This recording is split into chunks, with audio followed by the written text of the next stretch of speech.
Je voulais vous parler depuis longtemps de l'échec.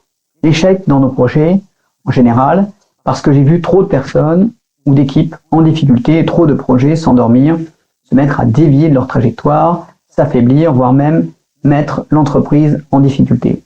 J'ai vu, par exemple, dans le cadre d'un audit, une PME précipitée vers la faillite à cause d'un projet de transformation mal géré. 5 sites industriels en recherche de repreneurs, 2000 personnes dans l'angoisse de perdre leur emploi, leur entreprise. Je me suis donc dit, est-ce que c'est une exception ou est-ce la règle? J'ai donc fait une rapide analyse des projets que j'ai pu cadrer, auditer ou croiser, et le résultat tourne autour de 75% de projets en échec ou en difficulté. C'est évidemment inquiétant.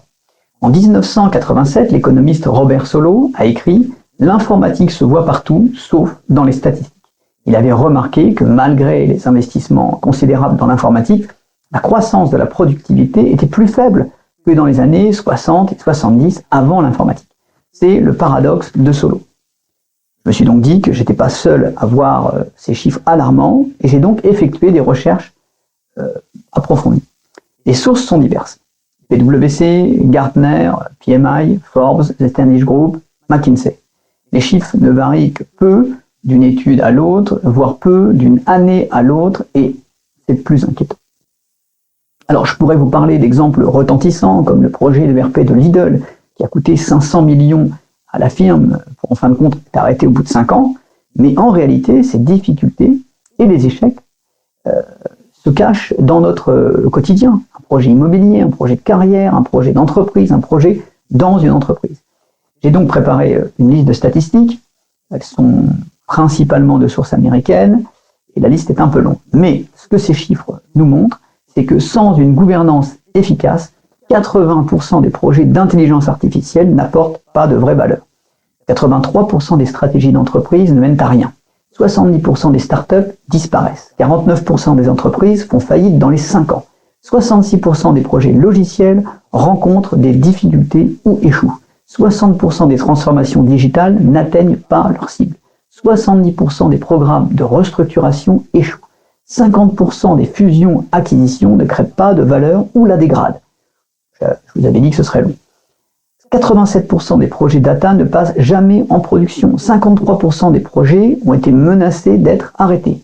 31% des projets sont vraiment arrêtés. 17% des projets menacent l'existence même de l'entreprise. 20% des budgets de projets IT sont perdus. 80% des projets ne délivrent pas de vrais revenus. Ce qui fait en moyenne, si on prend les chiffres les plus pertinents, 61% de risque d'échec. Et quand une transformation réussit, elle n'atteint que 52% du bénéfice potentiel. On voit ici que tous les domaines sont touchés. Ce que ces chiffres nous disent, c'est que les entreprises manquent de maturité dans leur organisation et en particulier dans la gestion des projets. En 2013, PMI a étudié que pour chaque euro investi dans un projet, le risque est de perdre entre 20 et 280 fois l'investissement à cause de l'effet domino. Parce que quand un projet dérive en termes de budget, de délai ou de périmètre, il va évidemment impacter d'autres équipes, d'autres projets, budget, planning, ressources, et va désorganiser l'entreprise et sa stratégie. En synthétisant tous les chiffres, j'ai pu définir une approche par les risques. Quand vous vous lancez dans un projet, quel qu'il soit, vos chances de réussite sont de 39%, vous risquez de perdre 135 fois votre investissement, et si vous réussissez, vos chances de créer de la valeur ne sont que de 52%. Le risque de perdre entre 20 et 280 fois l'investissement dépend évidemment de la maturité de la direction et des cadres à s'organiser. Stratégie, objectifs, projets, programmes, portfolio, etc. Les choses ne vont pas s'améliorer automatiquement, ni par magie. Entre 2008 et 2012, la dérive des projets a augmenté de 10%. C'est dans les périodes tendues qu'il faut être le mieux organisé, et c'est l'inverse qui se produit. Chaque euro que vous ne mettrez pas dans les méthodes d'organisation, vous allez le perdre dans les dérives et les échecs de vos projets. La solution, c'est la formation et l'implication totale de la direction et des cadres, évidemment, mais c'est aussi la gouvernance et surtout la gestion de l'humain dans les changements. Il faut donc se former et se faire aider avant, pendant et après votre projet.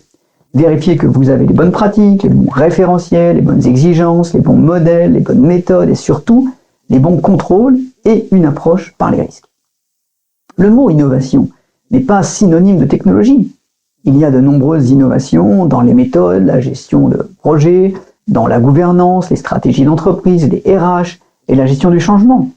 Avant de vous lancer dans le prochain projet, prenez du recul en traquant l'historique de vos réalisations passées et vérifiez ainsi votre taux d'échec. Et ça vous donnera une base factuelle de votre capacité à réussir vos projets et par déduction de votre maturité à vous organiser. Vous connaîtrez alors vos chances réelles pour l'avenir et vous déciderez peut-être de faire des ajustements. En attendant, avant de vous lancer, rappelez-vous que vos chances de réussite ne sont que de 39% et que vous pouvez perdre ou faire perdre 135 fois l'investissement et désorganiser durablement votre entreprise. L'approche par les risques, c'est un bon début.